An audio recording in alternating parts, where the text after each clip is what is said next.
ChatGPT Plus is free for college students through May. Here's the thing. You've got a lot to do between now and then. Studying for finals, writing papers, trying to keep your life on track, and ChatGPT can help with all of it. It can quiz you for your econ exam, make a study guide from your French notes, plan out your meals and study breaks. It can get really specific on how you like to learn. It can even help you come up with ways to stop procrastinating. So from now until summer break, take advantage of all the ways ChatGPT can make your life easier. Restrictions apply. This is the Roger Stone Show on 77 WABC. A man who's gone through hell, but he's kept going, and he's smart, and he's strong, and people love him. Not everybody, but people love him and respect him. Roger Stone. Now, here's Roger Stone. Welcome. I'm Roger Stone, and this is the Roger Stone Show here at 77 WABC Radio. This is the radio station I grew up with. So don't touch that dial. For the next 2 hours, we're going to be talking history, news, politics, style, food. We're going to be all over the place. We got some great guests for you and some breaking news. Yesterday, I had a great left-right debate, kind of a confrontation. You might even call it a slugfest with former Congressman Anthony Weiner right here on 77 WABC. I guess if you missed it, you can go right now to the 77 WABC radio app and download it to your cell phone. And you can find this classic political clash. I must say, Anthony Weiner is a contentious and worthy adversary, but you get a real right, left, liberal, conservative exchange of ideas. I think you will enjoy it. If you missed it, go to the 77 WABC radio app now and check it out. Shocking news to many people this week, but not to me, when we learned, according to the New York Post, that the Central Intelligence Agency under John Brennan, this is during the administration of Barack Obama, reached out to a number of foreign intelligence agencies, all of them in the English-speaking nations, the so-called Five Eyes, targeting 26 associates of Donald Trump. And this was long before the emergence of the so-called Steele dossier or any of the public attacks on Donald Trump, which turned out to be baseless, regarding Russian intelligence collusion with his campaign. Now, I long suspected that I had been under surveillance, but yesterday afternoon, Dan Bongino laid it right out there. I'm going to tell you something now I've never said publicly, except on my podcast earlier. I'm going to say on the air for the first time. My source early on in this case that blew the whole Spygate case open for me had already told me this, that there was a network of people both connected to Trump and loosely connected to Trump who were targets of a global spying operation being run by Brennan and others. I'm going to read the list of names for the first time. I read this piece from Schellenberger about the 26 Trump associates because my list is closer. I think it's 28, and there's actually another one on there that I'll get to in a second.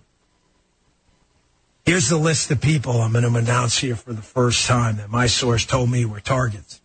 Some of the names might surprise you. Number 1, Ted Cruz.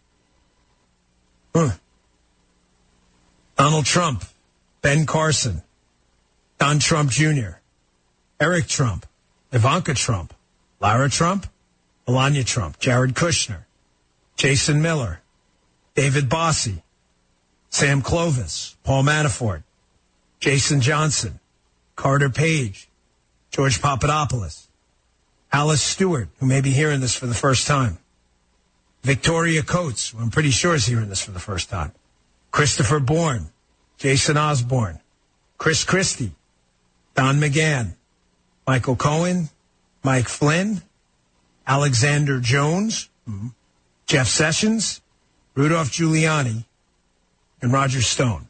Yeah, there you have it. Last but not least, I guess this really isn't a surprise to me. According to yesterday's New York Post, former CIA Director John Brennan identified and presented targets to the U.S. intelligence sharing partners in this so-called operation. The reason they did it that way, you see, is to give Mr. Brennan plausible deniability. In other words, he would be able to testify before Congress or in any subsequent investigation that the Central Intelligence Agency had not surveilled any of these Trump associates. When Judge Andrew Napolitano made this claim several years ago, he was ostracized. He was vilified. He was crucified.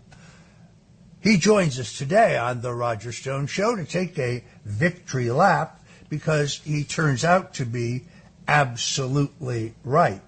Now, what Mr. Brennan, the CIA director, who has, by the way, a long history of lying under oath to Congress, this is a guy who spied on the Senate Intelligence Committee when they're investigating his illegal use of torture, and then got caught, came back and subsequently lied about it under oath. But under the two-tiered justice system, well, Mr. Brennan never paid any penalty. Specifically, Mr. Brennan and his associates asked these British, or I should say English-speaking intelligence agencies in the Five Eyes communities to bump, that means contact, these 26 Trump associates. I was certainly bumped. I didn't realize it at the time, but you can imagine my shock on January 20th, 2017. That's the actual day of Donald Trump's inauguration, the day that he was sworn in, to read a New York Times story published above the fold, which said that I was one of 3 Trump associates who were wiretapped. By the way, that's kind of an outdated phrase technologically, to monitor my communications with the Russians. This was perplexing to me because, well, I had no communications with the Russians. Then later, in March of 2017, I was contacted by a left-wing news outlet called The Smoking Gun, inquiring about my Twitter direct messages with the persona on Twitter of Guccifer 2.0. Later on, the intelligence agencies and the Department of Justice would claim that Guccifer 2.0 was a Russian intelligence asset. I have challenged that in some very long pieces over at the Stone Zone. But the important thing to recognize is that in my limited exchange with Guccifer 2.0, whether that's a person or an entity or whoever it is, the exchange took place 3 months after WikiLeaks had already published both the Democratic National Committee and Clinton material. So it would have been chronologically impossible for me to have been a conspirator in that, if Guccifer 2.0 even is the entity that did it. But secondarily, I myself published the full exchange. By the way, it was also the only exchange, and it is benign, meaning that it afforded no evidence of collusion, collaboration, or any other illegal activity. Now, of course, the British government's communication headquarters, which is also known as GCHC, put out a statement vehemently denying all of this. They did so previously when Judge Napolitano first raised the question, but I don't know why they should be believed. The two independent journalists driving this story, well, Matt Taibbi was actually on this program last Sunday, and the other one, Michael Schellenberger, both have, I think, a high degree of credibility. By the way, neither one of them are Trump supporters. Neither one of them are conservatives or Republicans. They're actually just journalists. This is a monumental story because it fills in the blanks. What we now know definitively is that the entire Russian collusion hoax was hatched in an Oval Office meeting in which President Barack Obama was present.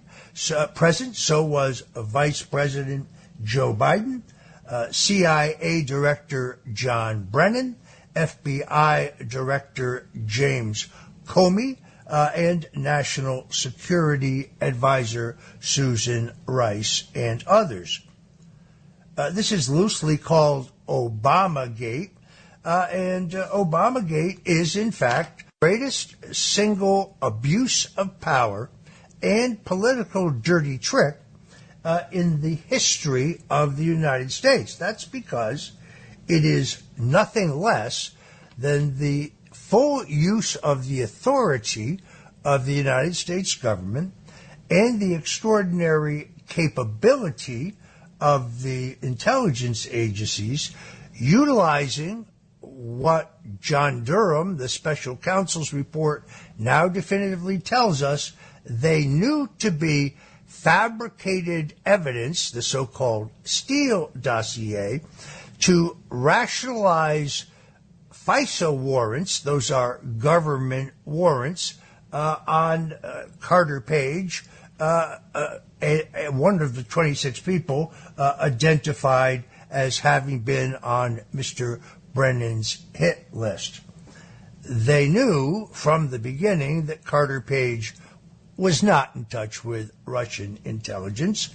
Also on that list, George Papadopoulos, he was actually charged and served a brief sentence. He's going to join us on the Roger Stone Show today to talk about all of this, because this report from the New York Post actually confirms what he himself has written in his own book. So, yes, I feel exonerated today.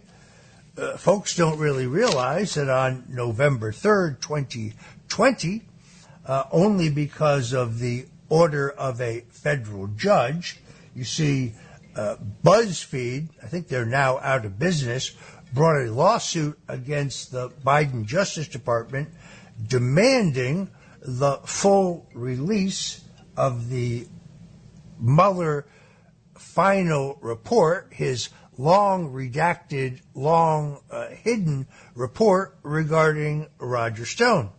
They were, I guess, certain that this revelation would confirm some wrongdoing on my part. Lo and behold, weren't they shocked on November 3rd, 2020. That's Election Day, by the way, the busiest media day of the year, at midnight. Very strange time to put out a press release. Even Robert Mueller could not sugarcoat the fact that he had found no evidence of Russian collusion or WikiLeaks collaboration or any other crime on my part. In fact, Mr. Mueller conceded that although he had found no evidence that I received any allegedly hacked material from WikiLeaks, even if he had done so, he concluded that it would not have been a crime.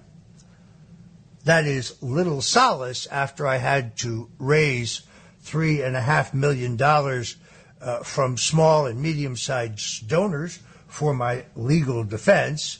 that is little solace after my wife and I lost our home, our savings, most of our insurance, my car, where for 2 years I was unable to make a living because for most of it I was under an unconstitutional gag. But in the end, my prayers to Jesus Christ were answered. And as you know, President Donald Trump first commuted my sentence and then ultimately granted me a full and complete presidential pardon. The pieces of this puzzle now come together. Shocking to me, however, is the fact that John Durham, took 5 long years to compile his report, in which he concluded, by the way, that the Steele dossier was a fraud, that the FBI made major mistakes in their investigations and assertions. But how convenient that he waited the exact 5 years to issue his report. That meant that Hillary Clinton and John Podesta, her chief of staff, and Jake Sullivan, who now serves as the National Security Advisor, and FBI Director Comey, CIA Director Brennan, Deputy Director Andrew McCabe, Bruce Orr, and many others cannot and will not be prosecuted. Well, because how convenient. The statute of limitations just seems to have run out. That's how the two-tiered justice system works, folks. The other bombshell development, of course, is the report by Special Counsel Robert Hur, which revealed shocking details about Joe Biden's sloppy possession of top-secret documents, the destruction of evidence in that investigation, and possible attempts to thwart the investigation. Now, first of all, it's important to note that the special counsel, Robert Hur, in this matter, was appointed by Biden Attorney General Merrick Garland. Now, Mr. Garland could have appointed any prosecutor he wanted. The pushback by some of the Biden defenders that Mr. Hur is a quote-unquote Trump holdover, well, actually he's a career prosecutor, or that he is a Republican, actually both in and out of government. He only ever worked for 2 people. One was Acting Attorney General Rod Rosenstein, who he worked for both in the Justice Department and in private practice, and FBI Director Christopher Wray, who Mr. Hur worked for both in the government and again in private practice. So the idea that Mr. Hur is some kind of partisan, well, that is categorically nonsensical. Now, according to the report released by Special Counsel Hur, Joe Biden actually had a long history of mishandling classified material. Witnesses told Hur during the course of his year-long investigation that as vice president, Biden routinely took classified files and did not return them as required. There's a lot more to this story, folks. This is the Roger Stone Show. Stand by because we'll be right back with the rest of the story. It's the Roger Stone Show on 77 WABC. Ladies, you'll end up shopping for your guy's deodorant, right? So try Degree's Original Cool Rush. You see, last year, Degree changed the formula, and men were mad. One guy even started a petition. So Degree admitted they messed up and brought the Original Cool Rush scent back. It's clean, crisp, and actually smells like someone you want to cuddle. And it's in Walmart, Target, and other stores now for under $4. So toss one in your cart and find out why it's the best-selling men's antiperspirant for the last decade. Degree Cool Rush is back, and it smells like victory. The rural way of life is about making everyone feel at home. Tractor Supply chose advanced 5G solutions from T-Mobile for Business to transform intelligent customer service. Together, we put the power of AI to work across 2,200 stores, keeping things running seamlessly inside, curbside, and countryside. This is elevated customer experience. This is Tractor Supply with T-Mobile for Business. Take your business further at T-Mobile.com/now. Morning decisions. A creamy mocha frappuccino drink? A sweet vanilla? Maybe a smooth caramel? Or that white chocolate mocha? Whichever you choose, delicious coffee awaits. Start your day with bottled Starbucks Frappuccino drinks. Pick up a bottle near you wherever you buy your groceries. Halliday presents, in the red corner, the undisputed, undefeated Weed Whacker Guy. Champion of hurling grass and pollen everywhere. And in the blue corner, the challenger, extra strength, Halliday. Eye drops that work all day to prevent the release of histamines that cause itchy allergy eyes. And the winner by knockout is Halliday. Halliday, bring it on. This is Roger Stone, and you're back on the Roger Stone Show, 77 WABC Radio. Take a quick second to go to the App Store and download the 77 WABC Radio app so you don't miss any of the amazing programming we have here at the crown jewel of AM radio. Returning to the fallout of the report by Special Counsel Robert Hur, who investigated Joe Biden's handling of classified documents, we learn that Mr. Hur concluded, let me quote this directly, "My investigation uncovered evidence that President Biden willfully retained and disclosed classified materials after his vice presidency when he was a private citizen. These materials included, 1, marked classified documents about military and foreign policy in Afghanistan, and 2, notebooks containing Mr. Biden's handwritten entries about issues of national security. Foreign policy implications of these are sensitive, these intelligence sources and methods. FBI agents recovered these materials from the garage, offices, and basement of Mr. Biden's Wilmington home." So for those who say that he did not violate the law, that's not what Mr. Hur's report says. Now, he also goes on to say, and this is where the controversy is, that quoting, again, Mr. Hur, "We've also considered that at trial, Mr. Biden would be likely to present himself to a jury, as he did during our interview of him, as a sympathetic, well-meaning, elderly man with a poor memory. So based on our direct interactions with him and our observations of him, he is someone who many jurors will want to identify reasonable doubt. It would be, therefore, difficult to convince a jury that they should convict him, by then a former president well into his 80s, of a serious felony that requires a mental state of willfulness." Remember, in the previous quote, they said his acts were willful. Now, I would argue that Joe Biden cannot have it both ways.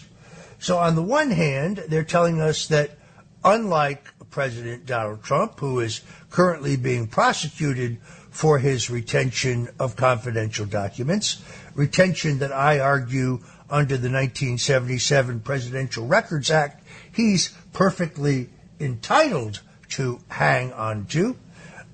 He will not be prosecuted even though as a vice president and U.S. senator, he has no such authority under that same law to retain the documents. The other fugazi argument they keep giving us is that, well, Trump refused to cooperate in the investigation while Biden fully cooperated. That's wrong also. In fact, in June 22, Trump allowed FBI agents and the chief of the Department of Justice's Counterintelligence Bureau into Mar-a-Lago to conduct yet a second search to check the premises for security failures. Trump actually delayed his relocation in New Jersey for the summer to meet with the DOJ officials, telling them that they could take whatever they needed. It's interesting because the report by Mr. Hur, the special counsel investigating Joe Biden, says that the search of Biden's home was conducted without his permission. In other words, he didn't cooperate.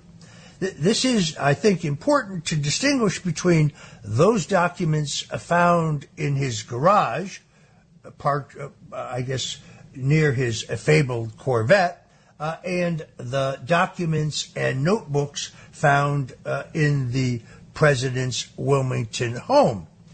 It's also interesting to me that while there are individuals charged in the Trump action with having simply moved boxes, Mr. Biden shared confidential and classified and top secret information with an author who was ghostwriting a book for him, a book for which, by the way, he got an $8 million advance.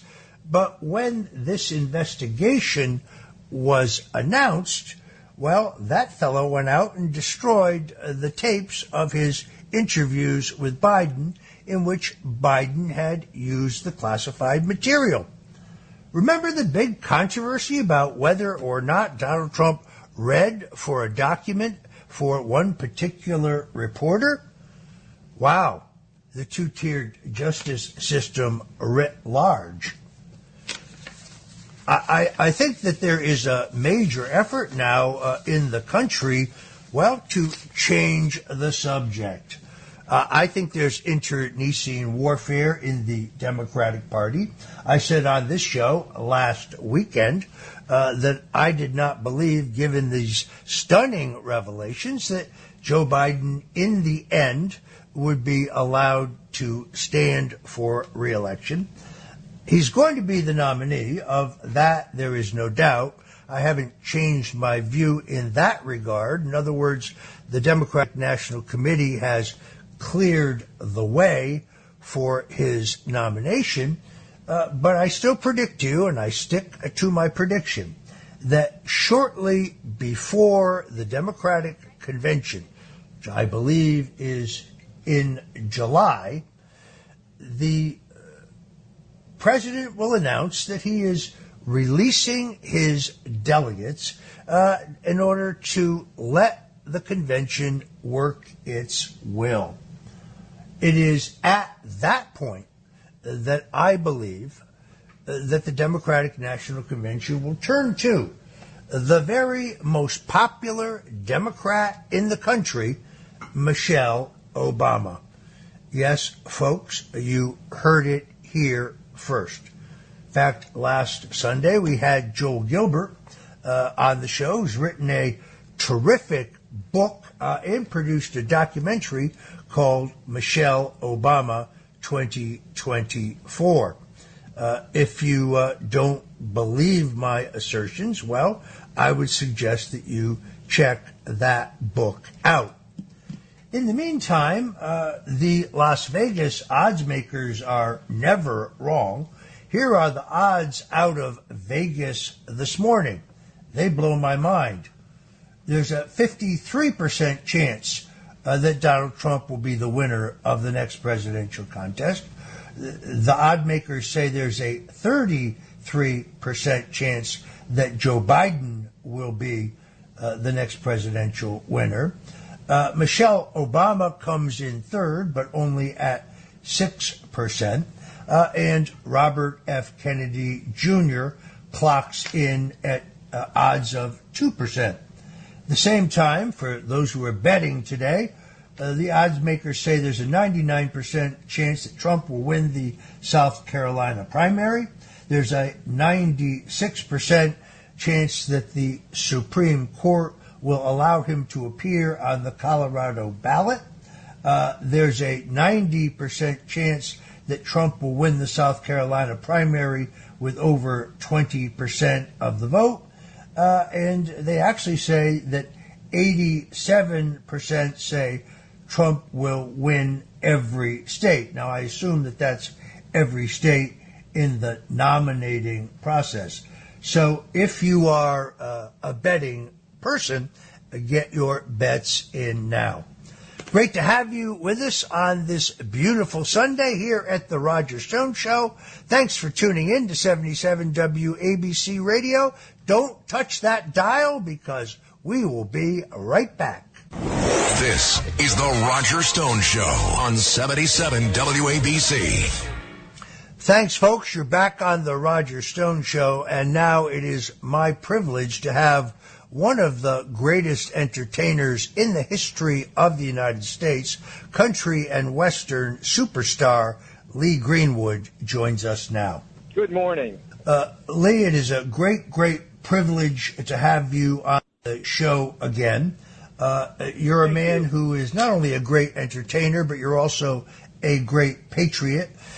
You are completely open and fearless about expressing your mind, particularly when it comes to your love for this country. I noticed this controversy not long ago in which a woman named Maren Morris, a critic, said that the country music needed to be canceled.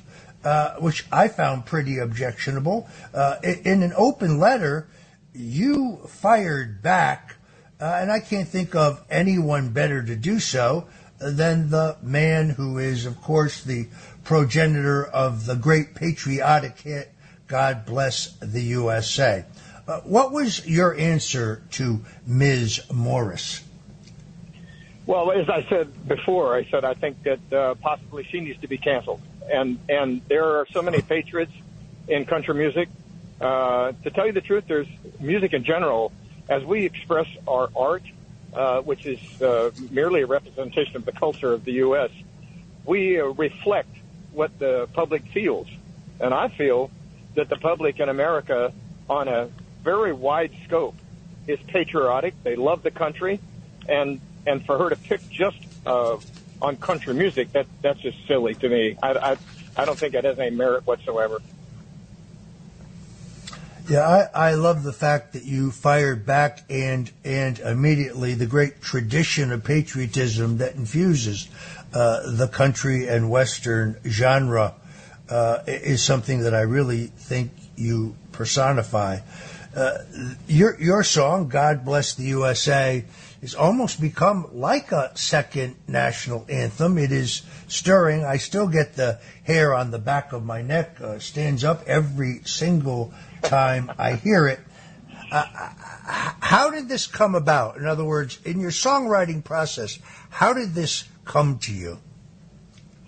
You know, I'm a simple farmer from California. I was raised with sharecroppers, my grandparents, and I don't know. I loved the country from the beginning. Started working for the United Service Organization, that's the USO, and recognized the sacrifice of the military. It just became something that became a focus. I spent a few years in Nevada working in the casinos, and then I went to Nashville, Tennessee to join that group of people that represent country music. And for years, it's always was my main aim to make sure that I reflected the opinion of those around me and of the public. And so the writing of God Bless the USA was after I'd already had 4 different albums. And it was something I just wanted to express about my country. So it was taken really at heart with most of Americans. And as you know, after the Gulf War and then after the attack on America, it became very widely known. And much to my pleasure, it explained how I feel about the United States. Now, on January 15th, 2024, you announced that after your current tour, you were going to be retiring from the music industry. But at the same time, this is very exciting, you recently released a new Bible called the American Patriots Bible. I can't think of a time ever in the history of the country or the world that we need God more. This is an inspired project. Tell folks why you decided to do this, and then tell folks where they can get it. Thank you for mentioning that. The God Bless the USA Bible is available now on leegreenwood.com. You click on the tab that says USA Bible, or you can go to godblesstheusabible.com, and you will find it readily available. It was my wife, Kim, and I decided to put the documents of the United States and how we first got started as a country together with our faith. And it's a King James version of the Bible, beautiful, leather-bound, and it contains the Constitution, the Declaration of Independence, the Bill of Rights, and the Pledge of Allegiance. And the publisher also asked if we would put the handwritten version of the chorus of God Bless the USA within its pages. So they are all at the rear of the Bible, the back of the Bible, after you turn through the entire Holy Bible. So thanks for mentioning that. Again, it's leegreenwood.com, and click on the tab. Folks, please pick. I just looked at this morning online. It looks terrific. I have placed my order. I urge others to do the same thing. Lee, I cannot tell you how much I admire you. You won't remember this, but we actually met at President George H.W. Bush's inauguration. You've been a strong advocate for veterans. You've worked with organizations like Helping a Hero, helping them build homes for wounded warriors. It's amazing to me in this country today that the U.S. Senate, for example, is appropriating $92 billion more for Ukraine, for Israel, for Taiwan, yet we still have homeless veterans in this country. Tell us about your work to help veterans. Yeah, we have built over 200 homes in the last 12, 13 years for wounded warriors, and we'll continue to persist in that achievement. And I agree with you that even though foreign aid is important, our veterans have to come first, and that's what we always try to tell people who are interested in helping us in some way. But there's a lot of groups that do that. And of course, Folds of Honor is one. It's a scholarship program for veterans' children.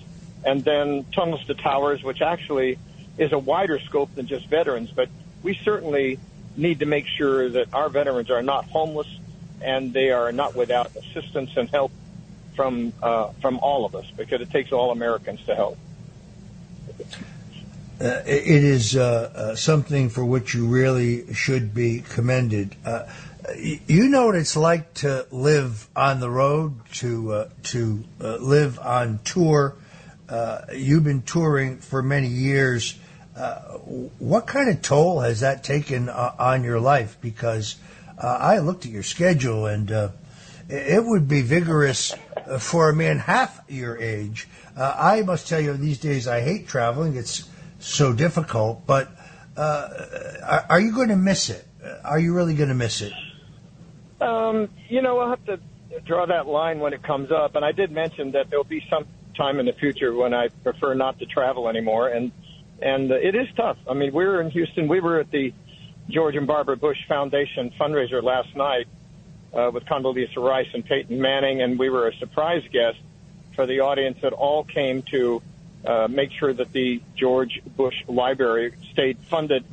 It was a wonderful event. And as I fly today, going on from Houston to Chicago, it will be harder, to do that. I don't enjoy flying as much as I used to, and so maybe that's what spurs the comment that sooner or later there'll be an end to the touring. But it won't be this year or next year. But it'll be a light at the end of the tunnel. You've been in the music industry for over 40 years. You've seen how the country music scene has evolved. I myself am I'm an aficionado of old country, Patsy Cline, Hank Tubb, Hank Snow, Hank Williams Sr., Homer and Jethro. I mean, that's kind of my country. I know I might as well be a troglodyte, I guess. How do you think the genre has changed, and has it changed for the better? Well, it depends on who you ask and how you look at it. In the days, some of the artists you mentioned was Patsy Cline, and I even toured with Homer and Jethro when I was a teenager in USO shows. But wow. I will tell you that I think the music of those early years were more descriptive about stories. They were very heartfelt lyrics, and I think today's music is kind of throwing the lyrics aside. It's more about the tempo of the music. It's more about the beat, which you have to compete with adult contemporary and pop radio and hip hop and everything else. So I think advertisers want more from music, even if it's country, that has more of a tempo. And I think lyrics are kind of a second thought. But there's still great music coming out of Nashville, Tennessee, and there's an awful lot of great new artists that are singing and projecting a great American image. So I'm hopeful and I'm optimistic. I noticed you mentioned in a number of interviews that I read in preparation for this interview that you believe deeply in the importance of teaching your children strong values and morals. Can you share just briefly some of the values that you've tried to instill in your own children and how you think that has helped them navigate the world today? Well, thanks for asking that question. Family is number one importance. And my wife is, Kim, and we've been married 31 years. My wife is the leader in keeping our family together, and those values start with faith. And from there, you build upon morals, you build on conduct. There's always the monkey see, monkey do. I believe that our two sons has followed our example of a clean living life, and it has been wonderful to have these two young men, Dalton and Parker, who represent great Americans. And I compliment my wife more than me, because as I was traveling so much, she was the one at home that had great meals, dressed properly, and addressed our faith. And so we are a strong foursome and believe in faith, even though our sons now are both gone, and one in college and one working. They're 28 and 25, and they're just wonderful young men. So I'm going to have to give my wife all that credit. I completely understand. I'd be nowhere without my own wife. I know you're headed to the airport, so when you have to go, just let us know. I'm going to take advantage of every moment with you I possibly can, and I'm very, very grateful to you for being with us today.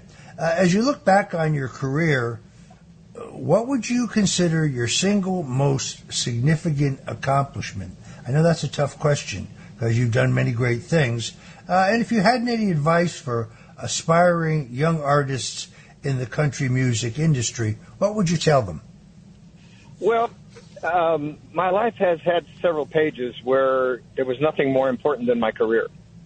And you will sacrifice everything in order to compete in the industry. Books work, and I've passed that on to our son to be disappointed with hard work. And it's round the clock sometimes. Work is healthy. It's healthy for a man. It's healthy for a woman. But a man being a breadwinner and being proud that he can support his family, you have to have a career. And my career took such importance. I have pushed that importance aside a little bit now, and gratefully, I have a great career and supported by the fans and the public who believe that what I do is just and fair and honest. And so for new songwriters, pay attention to your craft as early as you can, because there'll become a time when you will consider that your career will be second. And even as a professional, whether it's Broadway, touring act, recording artist, actor, whatever it is, it will require every ounce of your energy, and have to be true to your art. Make sure that you don't push it aside and take it for granted in the first 30 years of your life and your career. So, Roger, I'm pulling into the airport, and I want to thank you for letting me talk to you this morning. Lee, we're honored to have you, and I want to remind our listeners that Lee Greenwood has just produced this amazing American Patriots Bible. You can get your copy by going to leegreenwood.com, clicking on the appropriate tab. I've ordered mine this morning. Lee Greenwood, God bless you, and thank you so much for joining us here on the Roger Stone Show. Roger, thank you very much, Roger. Have a great afternoon, and so nice to talk to you. This is the Roger Stone Show on 77 WABC. We're back on the Roger Stone Show. Many, many thanks to country and western superstar Lee Greenwood. He's the man, of course, who wrote what may be the actual second American national anthem, Proud to be an American. We'd be remiss if we didn't play just a little bit of that right now.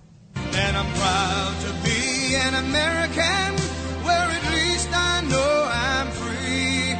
And I won't forget the men who died, who gave that right to me. And I gladly stand up next to you and defend her still today.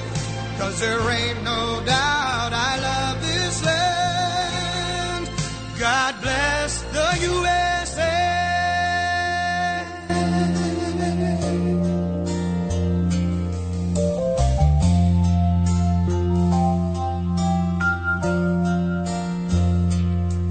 From the lakes of Minnesota to the hills of Tennessee, across the plains of Texas, from sea to shining sea, from Detroit down to Houston and New York to LA. Well, there's pride in every American heart, and it's time we stand and say that I'm proud to be an American, where at least I know I'm free. And I won't forget the men who died, who gave that right to me. And I gladly stand up next to you and defend her still today. 'Cause there ain't no doubt I love this land. God bless the USA.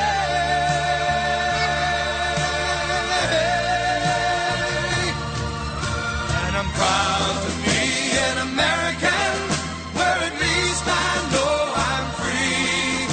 And I won't forget the men who died, who gave that right to me. And I gladly stand up next to you and defend her still today. 'Cause there ain't no doubt I love this land. God bless the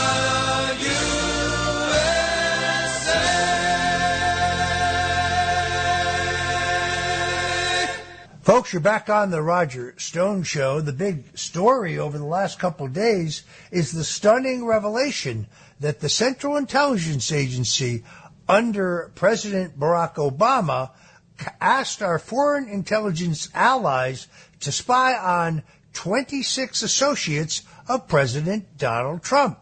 This was long before any serious probable cause or evidence of Russian collusion on the part of the Trump campaign or Russian intelligence was ever even intimated.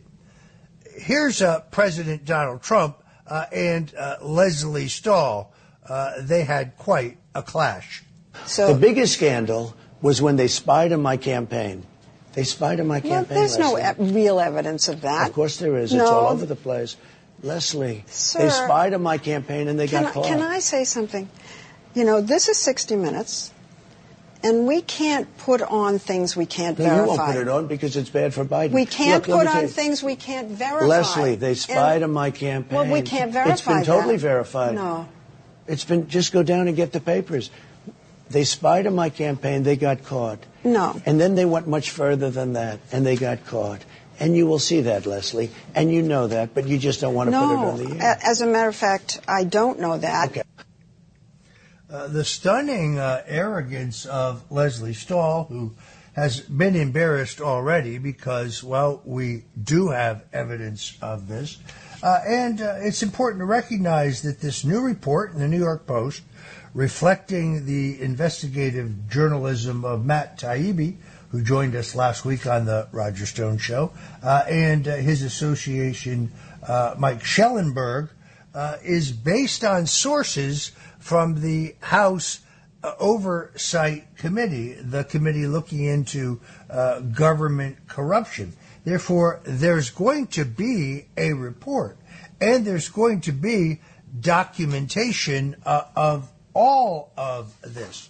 So this is not just a one-time headline. I think that we are going to see, writ large, the absolute proof of these allegations. Someone asked me yesterday, remembering that old saying by Ray Donovan, who had been Secretary of Labor in the Reagan administration. He was a New Jersey guy. He went through hell over completely false allegations that a trucking company, or a construction company, I guess it was, that he owned had made payoffs to the mob. It turned out to be completely and totally untrue. But by then, the reputation of Ray Donovan had been destroyed. Mr. Donovan famously said, "Where do I go to get my good name back?" Exactly. The Russian collusion hoax is still not completely and thoroughly exposed. Strangely enough, Mr. John Durham, the special counsel, while he made it very clear that the so-called Steele dossier, that was a report which claimed that in his pre-presidential years, while visiting Moscow on business, President Trump, then citizen Trump, had been entertained by a group of Russian prostitutes who, it is alleged, urinated on a bed that had once been used in a luxury hotel by Barack Obama. The FBI knew that that report was completely fraudulent. The Central Intelligence Agency knew that report was completely fraudulent. They both know, in fact, that the report had been commissioned and paid for by Hillary Clinton's campaign. But they used it anyway as the rationale to launch their illicit, illegal effort to remove a duly elected president, Donald Trump. We're going to learn more about this. Two of our guests coming up, Judge Andrew Napolitano, the first guy in the country to point out the involvement of the British intelligence agencies in spying on Trump and the Trump campaign, and also my friend and colleague George Papadopoulos. He was actually charged and went to prison, even though, as we will learn, the FBI and federal prosecutors actually falsified their evidence against him in his indictment, altering the FBI 302 document. That's the transcript, the written transcript of his interview with the FBI, to make it look like Papadopoulos had said the exact opposite of what he actually said. So don't touch that dial. We're at 770 on the AM dial if you live in the New York, New Jersey, Connecticut area where I grew up. But if you happen to be out of town, remember, You can always listen to 77 WABC worldwide, where we are streaming. I believe it's now in 73 countries, simply by going to WABCRadio.com. I'm Roger Stone. This is The Roger Stone Show, and we will be right back.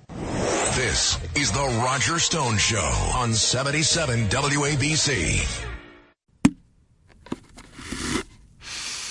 Clorox Scentiva smells like grapefruit. Cleans like Clorox. And feels like...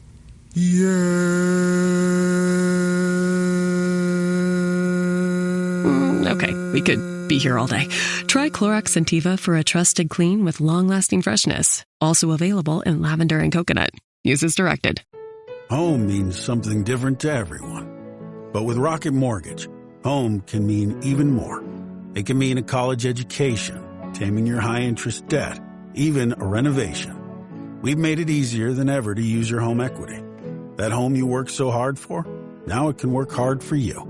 Call 800-4ROCKET or visit rocket.com to find out more. Rocket Mortgage, LLC, licensed in all 50 states. NMLSconsumeraccess.org, number 3030. Subtle results, still you, but with fewer lines. Botox Cosmetic, onabotulinum-toxin-A, is a prescription medicine used to temporarily make moderate to severe frown lines, crow's feet, and forehead lines look better in adults. Effects of Botox Cosmetic may spread hours to weeks after injection, causing serious symptoms. Alert your doctor right away as difficulty swallowing, speaking, breathing, eye problems, or muscle weakness may be a sign of a life-threatening condition. Patients with these conditions before injection are at highest risk. Don't receive Botox Cosmetic if you have a skin infection. Side effects may include allergic reactions, injection site pain, headache, eyebrow and eyelid drooping, and eyelid swelling. Allergic reactions can include rash, welts, asthma symptoms, and dizziness. Tell your doctor about medical history, muscle or nerve conditions including ALS or Lou Gehrig's disease, myasthenia gravis, or Lambert-Eaton syndrome, and medications, including botulinum toxins, as these may increase the risk of serious side effects. For full safety information, visit BotoxCosmetic.com or call 877-351-0300. See for yourself at BotoxCosmetic.com. Nurses, are you tired of spending weeks or even months finding the perfect job that matches your specialty with your ideal shift and salary? LinkedIn has improved your job search experience. Search by specialty, the shift you want to work, and the salary you want to make. Go to linkedin.com/nurses and begin searching today. That's linkedin.com/nurses. Note, side effects may include less time finding the perfect job, working a shift that you love with a salary that can take you to St. Thomas, Jamaica, and continuous smiling because of how simple this process was. Welcome back, folks. This is The Roger Stone Show, and I'm your genial host, Roger Stone. Well, as we have said, those of us who were longtime supporters of President Donald Trump got some reaffirming information this past week when we learned that CIA Director John Brennan had actually contacted the 5 English-speaking nation intelligence agencies to ask them to surveil and more precisely to quote-unquote bump, that means contact and engage, some 26 supporters of Donald Trump. Now, I stress that this happened before the Steele dossier was a thing, and before there were any formal accusations of Russian collusion between Donald Trump's campaign and Russian intelligence. One of the people who is one of the victims of this abuse of power is George Papadopoulos. His name became a household word as he became the poster child for this abuse. And George Papadopoulos joins us now on The Roger Stone Show. It's a real honor.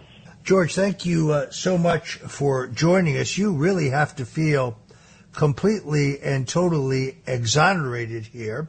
It's not that you didn't know this. It's not that I didn't know it. It's not that we didn't both know we were on the list. But, it is reassuring now to see further documentation of it. And I think we're going to get even more documentation of it. So let's start from the beginning. You were initially, as I recall, doing foreign policy counseling to Dr. Ben Carson's campaign for president, later switching and becoming a valued member of the Trump team. But tell folks what happened to you abroad. Yeah, so it's a very good starting point, because it's actually critical to understand, like you mentioned, that this was never some sort of spontaneous, legally justified investigation like the fake news propagated on behalf of the intel agencies to the world. They said that Christopher Steele was up to some shenanigans, but then it was some Australian diplomat that tipped off the FBI in the summer of 2016. Now we know that this thing goes way, way, way back, and that this entire situation was manufactured by the CIA. So when I worked for Dr. Ben Carson's campaign, it was in the fall of 2015 going into the winter of 2016, before I joined Trump's campaign in March of 2016, and before, obviously, after Dr. Ben Carson dropped out. Now, the reason it's important to understand the connection with Dr. Ben Carson is because Dr. Ben Carson's name has just dropped as one of the 26 Trump associates, Trump advisors, who was targeted by the CIA. As far as I'm aware, Dr. Ben Carson had nothing to do with foreign policy. He had no foreign policy experience, and he had no connections abroad that would have actually deemed him a target for the CIA and British intelligence and Australian intelligence.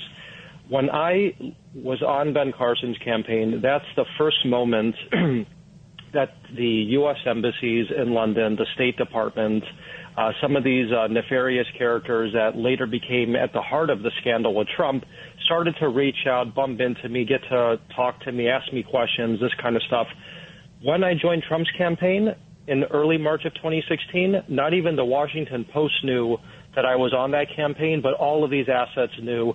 They bumped into me. They started this entire thing, and it really shows you how far back it went and how high up the scandal really goes, and it goes as high up as Obama, I believe. John Durham, the special counsel, definitely confirmed that in his long-awaited report.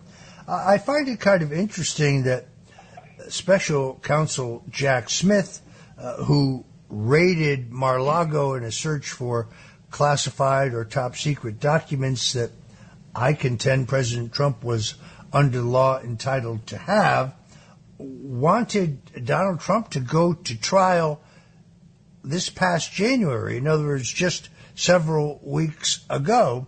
Yet it took John Durham 5 long years to reach the conclusion that you and I, George, already knew, which was there was no Russian collusion, that this was essentially a manufacture of our intelligence agencies and really masterminded by the folks around Hillary Clinton, the most egregious abuse of power in American political history.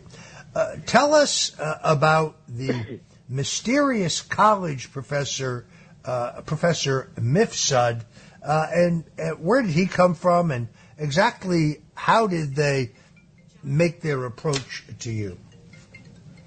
On your first point about about Durham, first of all, I think Durham needs to come back for further testimony. I think Congressman Gates and Congressman and Speaker Johnson need to hold a new hearing. They need to bring in Attorney General Barr. They need to bring in John Durham, because both of these folks were actually leading this fake investigation into the investigators that what now looks like was a complete cover-up. Attorney General Barr is on the record saying the CIA had nothing to do with election interference, and John Durham did absolutely nothing during his testimony to allay fears or concerns of millions of Americans that their democratic process was subverted. Going to Joseph Mifsud, he is at the center of this entire scandal. He is the infamous Maltese professor who bumped me, using that word that Matt Taibbi explained in his brilliant article, in March of 2016, before even the Washington Post knew that I was an advisor on the Trump campaign. And I keep stressing that because you have to understand, no one knew that I was even on this campaign except a very, very small number of obviously intelligence operatives in both Langley and London. And it was through a company in London, which I think Taibbi references in his report as some sort of MI6 front group, that facilitated me going to Rome to this university there called Link Campus, which later on we discovered by David Ignatius in the Washington Post was also training CIA operatives. It was a school for Italian intelligence, and that's where I meet this person, where he says, "Oh, you're going on this campaign. I know the prime minister of this country, that country." You know, he looked like a professor, like he presented himself. So I said, "Oh, who do you know?"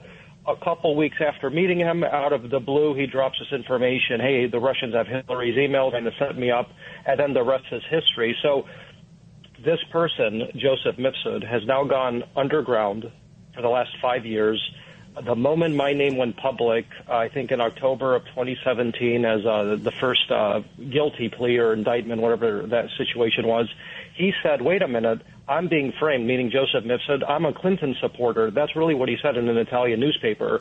After that, we haven't heard a thing from the guy. We've had some information leak out that he was actually living next to the U.S. Embassy in Rome, that the Italian intelligence services have been protecting him, that the CIA knows where he is now. And what did John Durham say during his testimony? I have no idea where this guy is. We need more testimony. We need to hold these people accountable. And the only way to do it, until we have a new DOJ, Roger, is to have new hearings. I could not agree more. Also, it's notable that John Durham, in his special report, while he did address the falsity and the reliance on the investigators on the so-called Steele dossier, he never addressed the question of the alleged online hack of the Democratic National Committee by Russian intelligence. Now, it was in my trial that the FBI was forced to admit in the pre-trial maneuverings that they had never actually investigated the computer servers of the DNC. So they were relying solely on a report by a company called CrowdStrike, which is not just some neutral third party, but a company headed by Robert Mueller's chief deputy when he was the FBI director. This fellow, Sean Henry, would later testify for the House Intelligence Committee under oath that the report he wrote regarding the Democratic National Committee contained no evidence whatsoever of an online Russian hack. In my trial, my lawyers wanted to introduce evidence, both forensic evidence and expert testimony, which would have proved that there never was any online hack of the DNC, not by the Russians, or for that matter, not by anyone else, and that the download times that can be proven would be more indicative of the download to some kind of portable disk or thumb drive, and that the material was most likely taken out of the back door of the Democratic National Committee. In my trial, when we challenged that, the prosecutor in case, a Mr. Kravis, who pronounces his name Kravis, filed a very rare, what they call a SIR reply, in which he claimed that the government had additional proof that the DNC was hacked by the Russians beyond the CrowdStrike's report, but of course he never produced same. That's because it does not exist. So if there are two pillars in the fake Russian collusion narrative, one is the Steele dossier, now completely and totally debunked, but the other one is the false alleged hack of the Democratic National Committee. You're absolutely right about the fact that new hearings would uncover all of this. Obviously, because the country and the media moves on, for those folks, unlike you and I, both of whom had our lives completely turned upside down. Maybe the public appetite is not there, but truth, in my opinion, always matters. You've written a book, George. Tell us about that.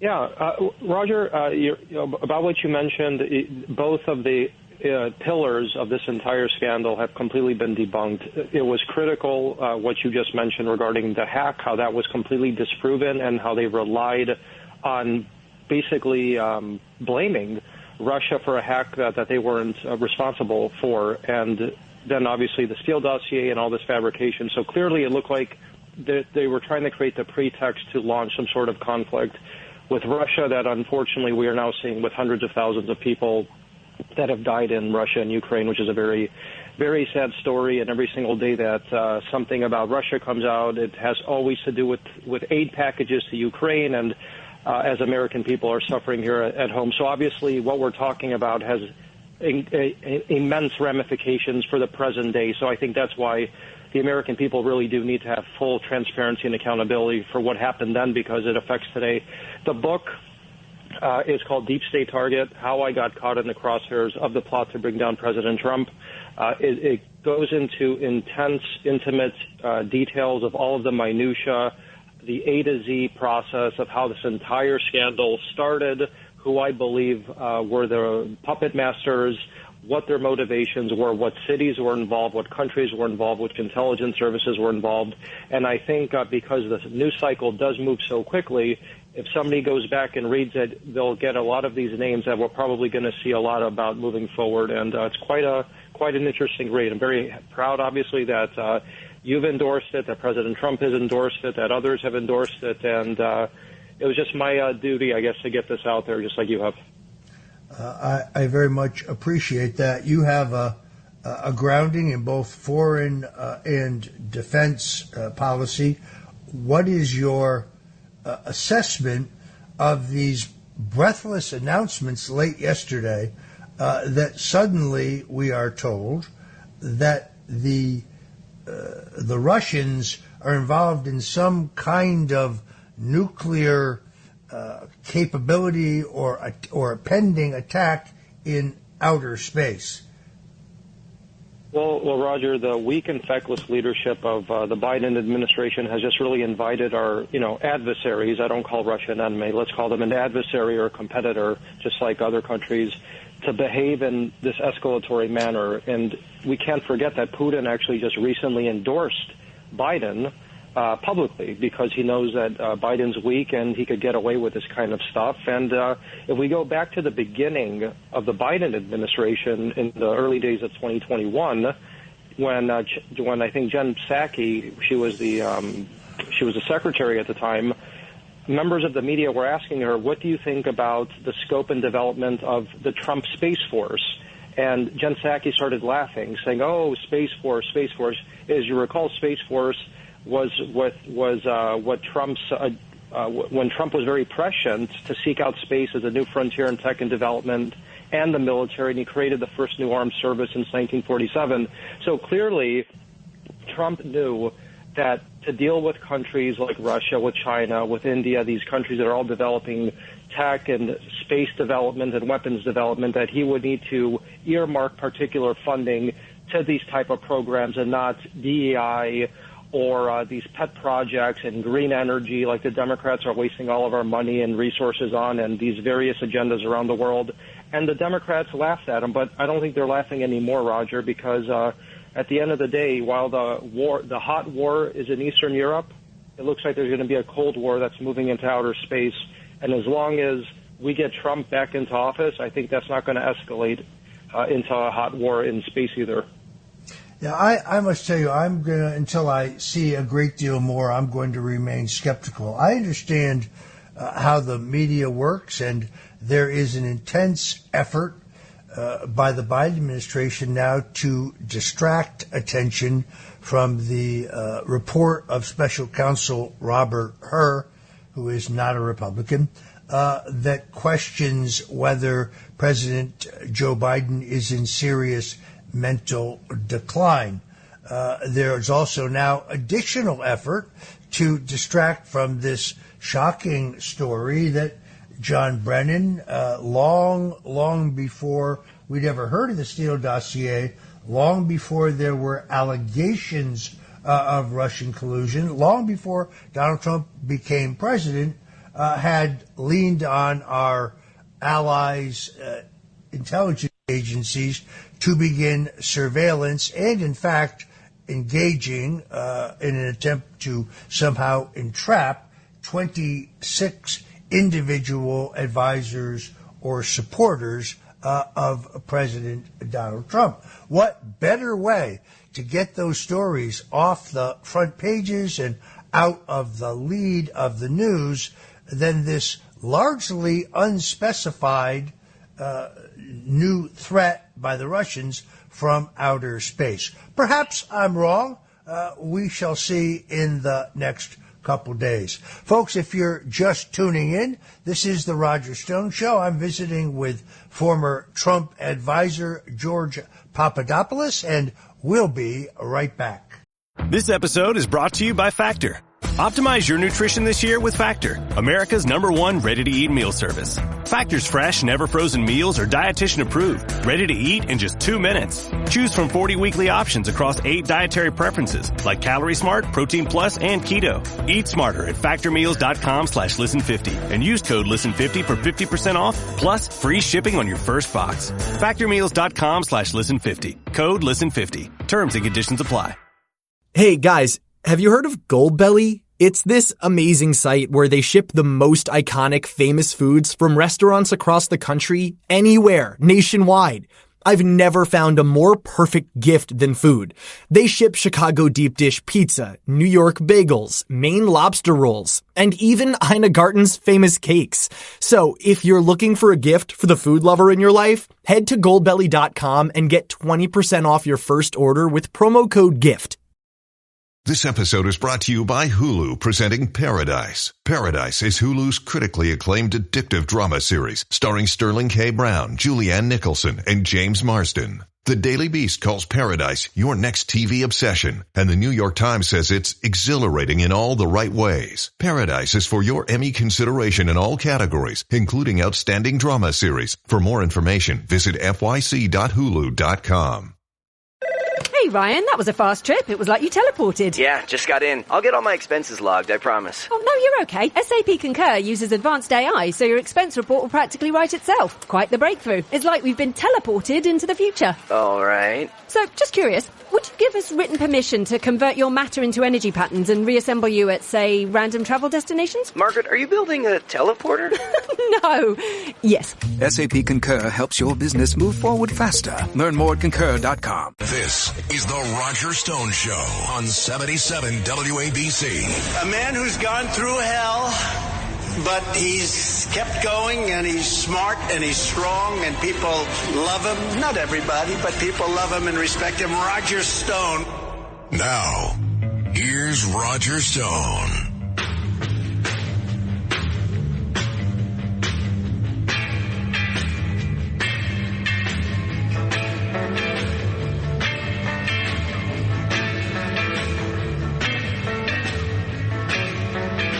All right, folks, we're back. This is the Roger Stone Show here on 77 WABC Radio. Please take a minute to go to the App Store and download the 77 WABC Radio app. That way you won't miss any of the incredible programming that we have here on the crown jewel of AM radio. Yesterday, in an epic clash, I went head-to-head, right to left, with former Congressman Anthony Weiner. It was a slugfest, folks, but if you missed it, here's your chance to pull it up and listen to it today by going to the 77 WABC radio app, where all of our great past programming can be found. If you never stopped to listen to my maiden show, an incredible interview with President Donald Trump himself, in which I asked him to tell us the truth about UFOs, among other things. I urge you to check that out as well. We return now to my guest, George Papadopoulos. George, I have to ask you this. I have thought for some time that Congress needs men and women, but men like you who support the America First agenda, who have a clear-eyed understanding of what we are up against in the media. I know you have thought about this, but what are your plans in terms of perhaps in the future running for public office?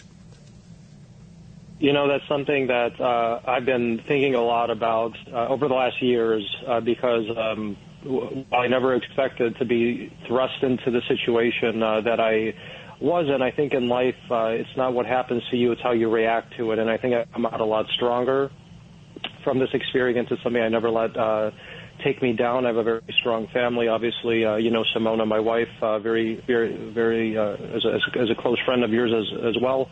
And she's had my back, and it's something that I would like to really do, and I think the timing has to be right. Obviously, we're dealing in a primary season right now, which has already begun, and it's in a very heated stage, especially in states like California and others.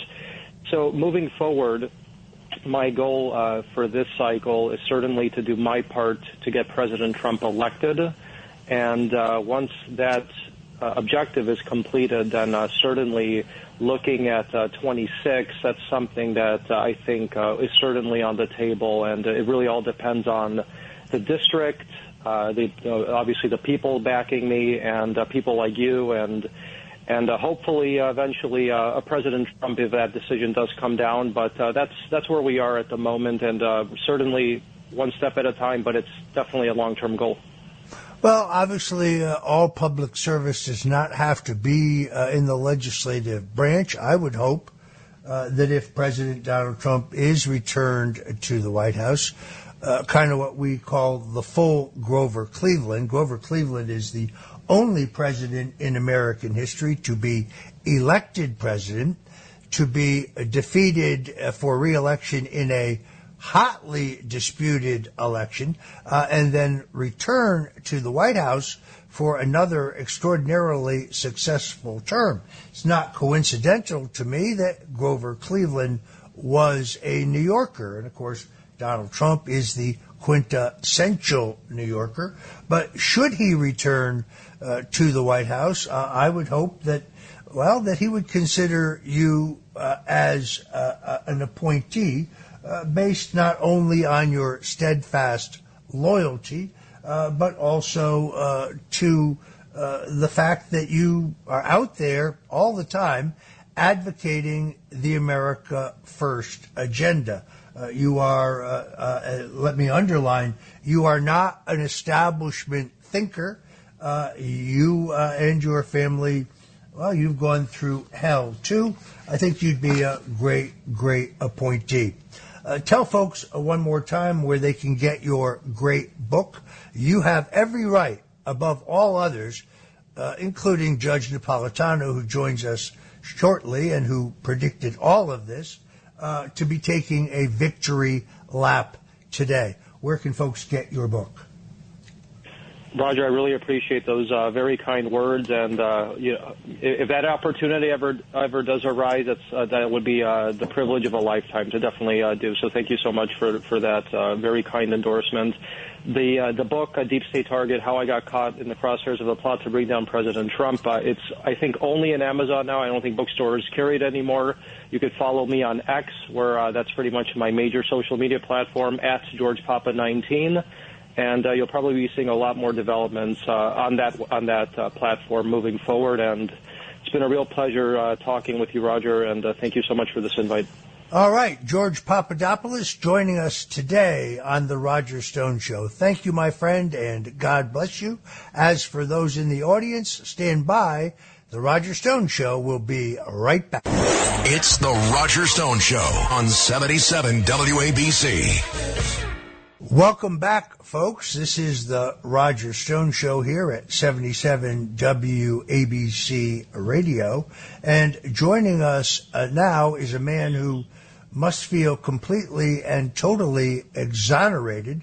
Judge Andrew Napolitano, longtime legal analyst for Fox News, told us way back when that the American intelligence agencies had worked with British intelligence to surveil not only Donald Trump, but members of the Trump team. And Judge Napolitano took a beating for his assertion. He was ostracized. He was mocked. He was attacked. But now, based on the stunning news published yesterday and the day before in the New York Post, as well as the investigative journalists Matt Taibbi and Mike Schellenberg, we now know that the Central Intelligence Agency, under the leadership of John Brennan, specifically designated for the Five Eyes, the so-called English-speaking nations' intelligence agencies, a list of 26 people to be surveilled and quote-unquote bumped. So, Judge Napolitano, first of all, welcome to the Roger Stone Show, and secondarily, heartiest congratulations. Well, it's a pleasure to be on your terrific show, Roger, and thank you for your kind. It was a very difficult time when coming to your defense, but people like you and Donald Trump himself came to my defense. But I had three sources in the intelligence community, whom has since outed himself as verifying and confirming that GCHQ, that's the British domestic spies, to spy on then candidate and Mr. Donald Trump and the people around him. And then we confirmed that with two other sources who've asked to remain anonymous until they go to their graves. But it did cause a big brouhaha. The Brits went berserk over this because it was true. And, of course, it is gratifying to be vindicated, albeit 7 years afterwards. It's so gratifying to be vindicated. My thanks to Matt Taibbi, whom I know, and to his colleague, Mr. Schellenberger, whom I don't know, for their extraordinary research. But this is a little more than historical value at this point, after what these same characters put the former president through. My hope is that when he is elected to the White House again, he will undo all of this spying. He will rescind Executive Order 12333, which was never intended for this. It was the benign order signed by Ronald Reagan, but it's the one they all use to justify all their unconstitutional and unlawful spying. And he'll defund all the domestic spying by the CIA and by the NSA. I believe he'll do that after what happened to him as a result of all this. Yeah, it is sweet exoneration. I'm sure you saw the Brits yesterday put out not unusual but fully expected denial from GCHQ. They claim it's entirely false. To me, of course, there is undeniable proof that it must be true. Agreed. As I'm hardly a fan of Mike Pompeo. In fact, I'm not a fan of his at all. But he did acknowledge in an unguarded moment that these intelligence communities are taught to lie, steal, kill, and get away with it. And the Brits are no exception.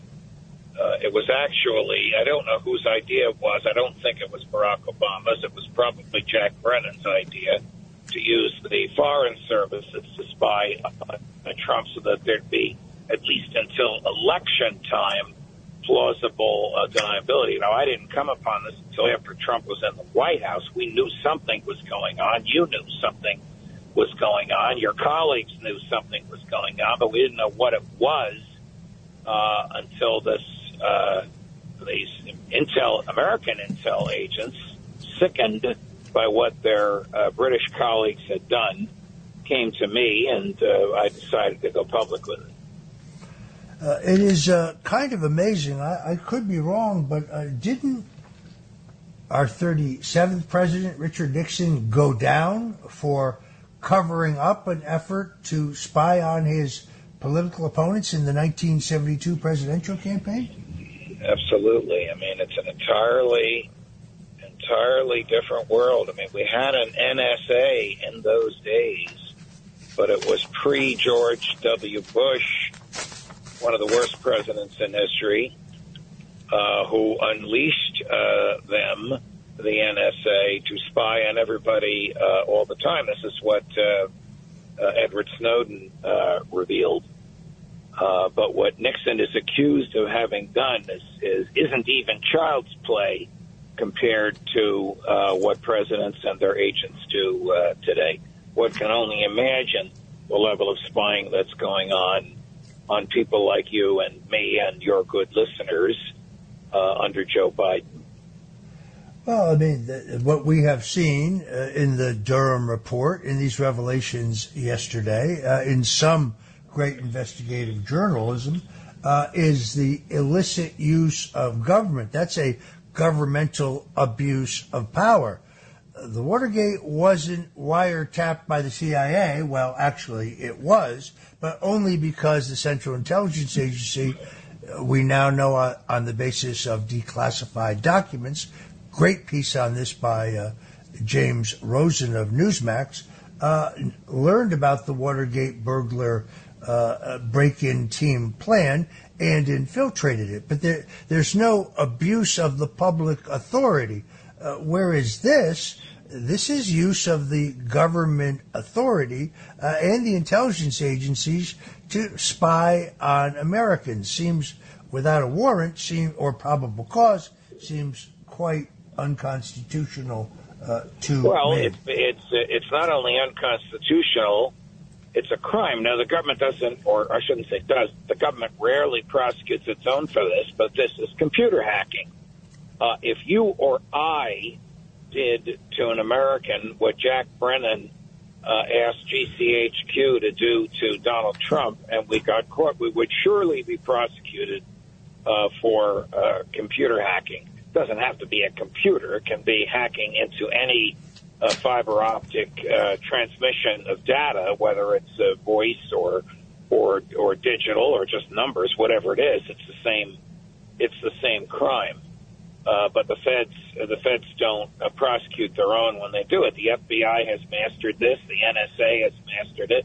The CIA has mastered it. And because they all hate each other, they all have their own means, their own software of doing it and hiding it. Every once in a while, they exchange information.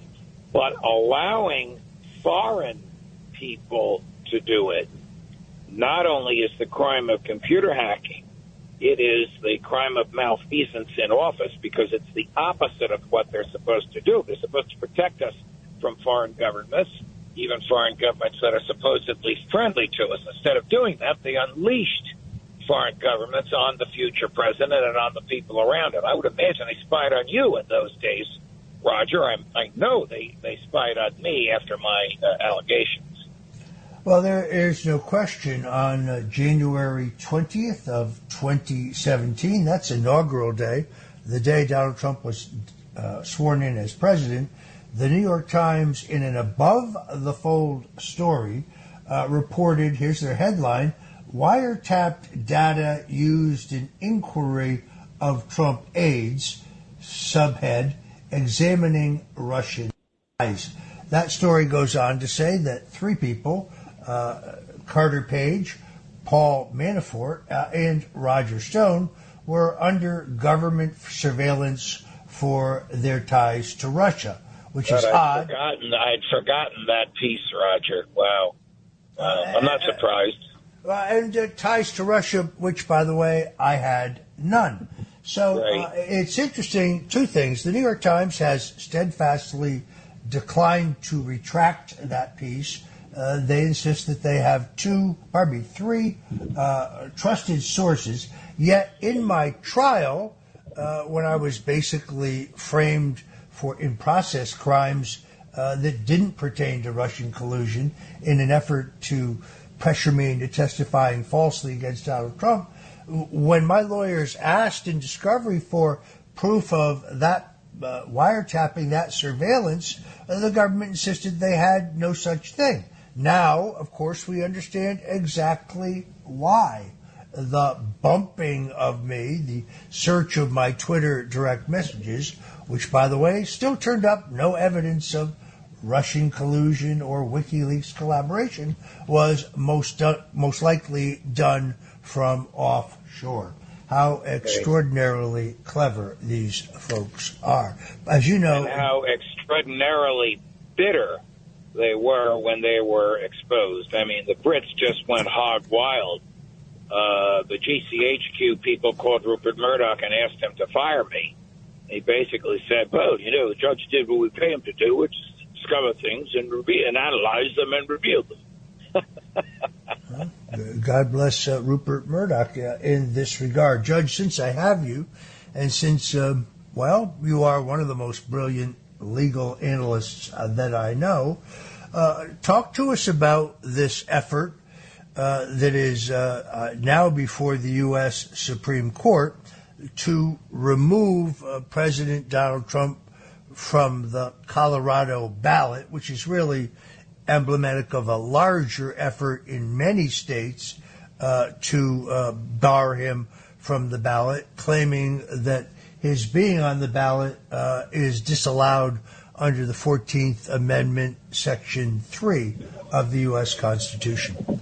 Yeah, Roger, you and your listeners, I think, will soon be very gratified. I think that Supreme Court opinion is imminent. I mean, coming out perhaps as soon as this weekend, which will invalidate the Colorado decision. I think they'll find a very narrow way to do it because I understand the Chief Justice's mentality. He wants as large a majority as possible. He doesn't want this to appear as though it's political. He doesn't want it to appear as though it's done to help Trump. He wants it to appear as though it is a purist interpretation of the Constitution. And the purist interpretation of the Constitution is that it can't mean different things in different states. So the Clause 3 of the 14th Amendment can't mean one thing in Colorado and another thing in Minneapolis. In Minnesota, the Minnesota Supreme Court, just as liberal as the Colorado Supreme Court, ruled exactly the opposite.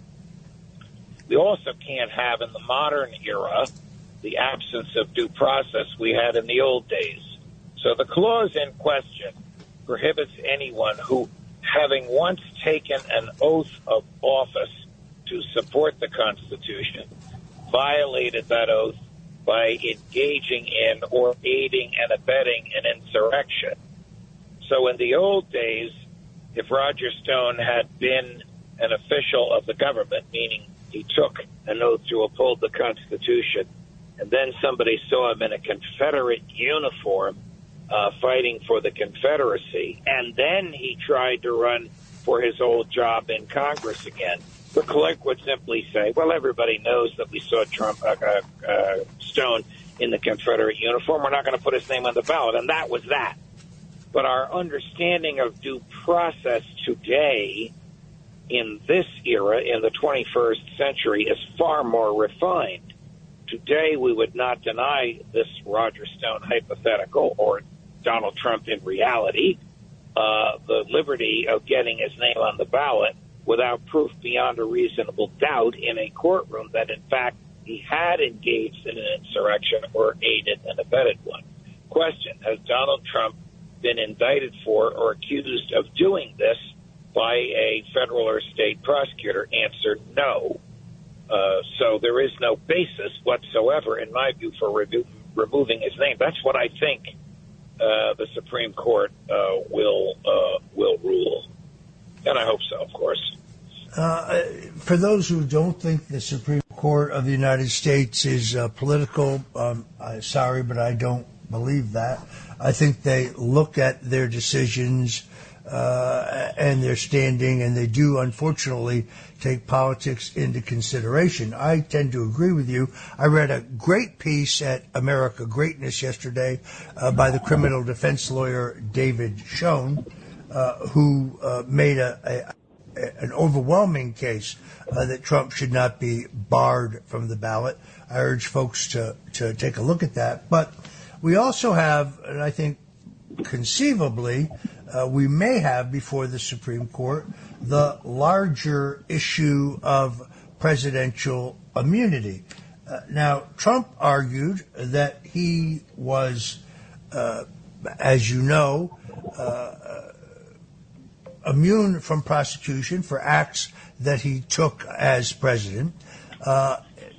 Special counsel Jack Smith wanted to take that argument when it was denied by the trial court judge in D.C.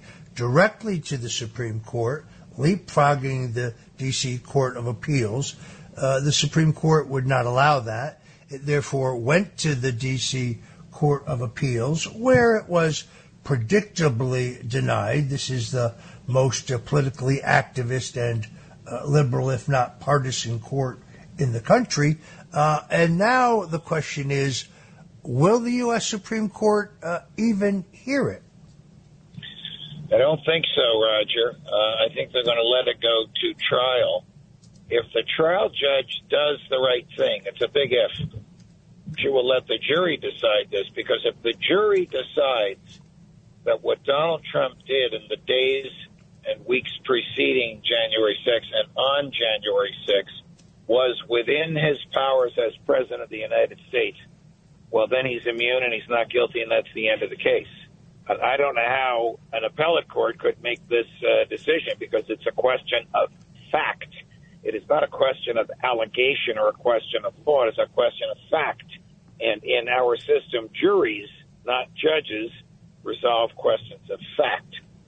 That's how I think it's going to get kicked back to the trial judge. I think Donald Trump will be convicted in front of that trial judge, and it will be reversed when it gets back up to the Supreme Court. It's a shame he's going to have to go through this. He may not have to go through it because he's probably going to be elected president at some point in this appellate process, perhaps even in the trial process, and he'll have the legitimate levers of authority to address the case against him without having to go to the court. All right, folks, if you are just tuning in, this is the Roger Stone Show. We're talking to legal analyst Judge Andrew Napolitano, and we'll be right back. It's the Roger Stone Show on 77 WABC. Welcome back, folks. This is the Roger Stone Show on 77 WABC, and we're talking to Judge Andrew Napolitano. Judge, tell us about your own show. Your show is getting bigger and bigger and more influential. I'm really impressed by not only your lineup of guests, but the high tone of the analysis. So tell us about your show and where folks can see it. Well, the show is Judging Freedom, and you can see it almost anywhere. The most popular place at which to find it is on YouTube. We produce about 15 or 17 30-minute shows a week. Last week we had 4 million views, which was extremely gratifying. We have become the go-to place among American podcasts for a view of the war in Ukraine, totally adverse to President Biden's view, and a view of the slaughter in Gaza, totally adverse to the Biden-Netanyahu view. And our views are expressed out of the mouths of people whose intelligence community or military credentials are really beyond question. And, you know, Roger, I'm a former judge and a former professor of law, and I hold myself out as a constitutional scholar. I've written 10 books on the Constitution, the last of which is a 500-page academic tome. But I never thought I'd be getting into this area of foreign affairs. But one of the biggest kudos I got was this week when I, along with 20 others, Tucker Carlson's name was first on the list. Mine was sixth. Were named as enemies of the state by Ukraine. My grandmothers would be flipping in their graves if they knew that I was named an enemy of the state by any country. But given that this is the most corrupt country in the Western world, maybe on the planet, given that it's a vassal state of the United States, given that they're naive enough to listen to what Joe Biden and Boris Johnson told them and allow the slaughter of 500,000 of their best young men, this is what happens when you tell the truth.